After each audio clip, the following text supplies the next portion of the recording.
قربانی کے فقہی احکام بیان کرنے سے پہلے جو ایک فقہی اہم مسئلہ ہے وہ قربانی کی نیت کے متعلق ہے کہ جس کو ڈسکس کرنا بہت اہم ہے۔ ہم یہ جانتے ہیں کہ قربانی ہمارے ہاں دو طرح کی ہے، ایک قربانی جو حج کے دوران حاجی کرتا ہے کہ جو فقہ میں واجب ہوتی ہے، اور ایک قربانی وہ ہے کہ جو حاجی نہیں کرتا، ہم لوگ جو ہے وہ کرتے ہیں۔ تو جو ہم حج پہ قربانی نہیں کر رہے، اپنے ملک میں اپنے وطن میں کر رہے ہیں قربانی، تو یہ قربانی مستحب ہے۔ مستحب کا یہ مطلب ہے کہ انسان چاہے تو یہ چھوڑ سکتا ہے، کرنا یہ ضروری نہیں ہے، واجب نہیں ہے، لیکن اگر کرے گا تو ایک مستحب عبادت ہے۔ اب جو بھی عبادت ہوتی ہے چاہے واجب ہو یا مستحب ہو، اس کے اندر اہم ترین جو نقطہ یہ ہوتا ہے کہ انسان کی نیت صحیح ہونی چاہیے۔ اور نیت کا مطلب عام طور پہ عوام یہی سمجھتی ہے کہ زبان سے کچھ بولنا یا دل میں کوئی خیال گزار لینا، اس کو نیت کہتے ہیں، لیکن حقیقت میں اس کو ہم نیت نہیں کہتے۔ نیت کا مطلب یہ ہے ارادہ، اختیار، یعنی نیت کی جگہ پہ آپ دیگر الفاظ اگر رکھنا چاہیں تو ارادہ اور اختیار آپ رکھ سکتے ہیں۔ یعنی انسان کوئی بھی کام کرنے جا رہا ہو تو وہ اپنے ارادے سے کر رہا ہو، اپنے اختیار سے کر رہا ہو، اسے پتہ ہو کہ میں کیا کرنے جا رہا ہوں اور کیوں کرنے جا رہا ہوں، تو یہی نیت ہے۔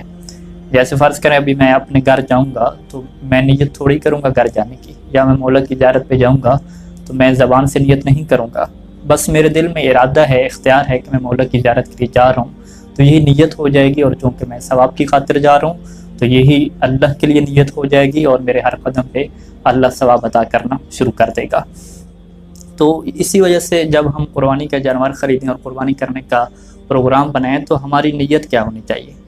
چونکہ یہ عبادت ہے، یا واجب عبادت ہے یا مستحب عبادت ہے، تو نیت کو کلیئر اور صاف رکھنا بہت ہی اہم ہے۔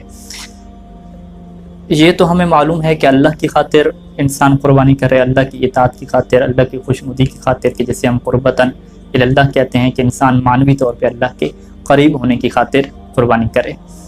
اور اس کی جو قربانی ہے وہ ریاکاری سے پاک ہو، یعنی لوگوں کے دکھاوے کی خاطر وہ ایسا نہ کرے۔ ریاکاری کا تو واضح ہے کہ کوئی لوگ ریاکاری نہیں کرتے، لیکن ایک اہم چیز ہے جسے ہم اخلاص کہتے ہیں۔ اخلاص کا یہ مطلب ہے کہ اس کا عمل 100% اللہ کے لیے ہو۔ ایسا نہیں ہے کہ 90% تو اللہ کے لیے ہو، یا 95% اللہ کے لیے ہو، اور 5% یا 1-2% اس کا اپنا مقصد بھی اندر آ جائے۔ اور اس کو ہم فقہ میں کہتے ہیں ذمیمہ کی بحث۔ ذمیمہ کیا مطلب کہ انسان نیت تو اللہ کے لیے کر رہا ہے لیکن کچھ اس کے ذاتی مقاصد بھی موجود ہیں۔ جیسے فقہ میں ایک مثال دی جاتی ہے کہ اگر آپ وضو کر رہے ہیں تو وضو آپ اللہ کی خاطر کر رہے ہیں، چونکہ وضو ایک عبادت ہے، لیکن آپ کا تھوڑا سا مقصد اور تھوڑی سی نیت یہ بھی آ گئی ہے کہ چلیں اللہ کے لیے میں کر رہا ہوں، عبادت بھی ہو جائے گی اور میرا چہرہ بھی ٹھنڈا ہو جائے گا، میں فریش بھی ہو جاؤں گا۔ تو فقہا کہتے ہیں کہ یہ عبادت اس کی باطل ہے، کیونکہ ٹھیک ہے کہ 90% یا 95% جو ہے وہ اللہ کے لیے کر رہا ہے، لیکن جو اس کا اپنا مقصد آ گیا درمیان میں، اس وجہ سے جو ہے وہ اس کی عبادت باطل ہو جائے گی۔ قربانی میں جو اہم چیز ترین کی توجہ، اہم جو نقطہ ہے جس کی طرف ہمیں توجہ کرنی ہے کہ کوئی بھی ذاتی ہمارا مقصد نہیں ہونا چاہیے۔ ہم ایک جانور خرید رہے ہیں اور ہماری نیت کیا ہے کہ چلیں ہم خود بھی کھا لیں گے اور پڑوسی بھی کھا لیں گے، پکنک پوائنٹ پہ بھی چلے جائیں گے، اور اللہ پہ جو ہے وہ خاطر قربانی بھی ہم کر لیں گے، مستحب بھی ادا کر لیں گے۔ تو یہ جو دو مقصد انسان جوڑتا ہے، نیت کے اندر دو چیزیں جوڑتا ہے، اس سے اخلاص اس کا ختم ہو جاتا ہے۔ اور روایات کے مطابق یہ ہے کہ اللہ جو ہے وہ بہترین شریک ہے۔ اگر آپ 1% بھی کسی اور کو شریک کریں گے تو اللہ اپنا جو عمل ہے جو آپ نے اس کے لیے کیا اس کو قبول ہی نہیں کرے گا، وہ سارے کے سارا آپ کے شریک کو دے دے گا۔